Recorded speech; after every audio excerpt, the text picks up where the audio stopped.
Hi guys, welcome back to our channel Trading for Beginners. In today's video, I'm going to show you how to change MetaTrader 5 background.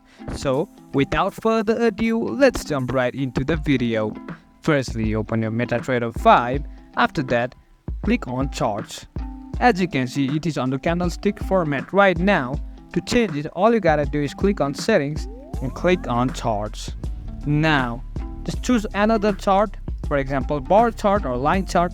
I'll choose line chart for now. After that, click on back and go to charts again, and you can see the chart is changed.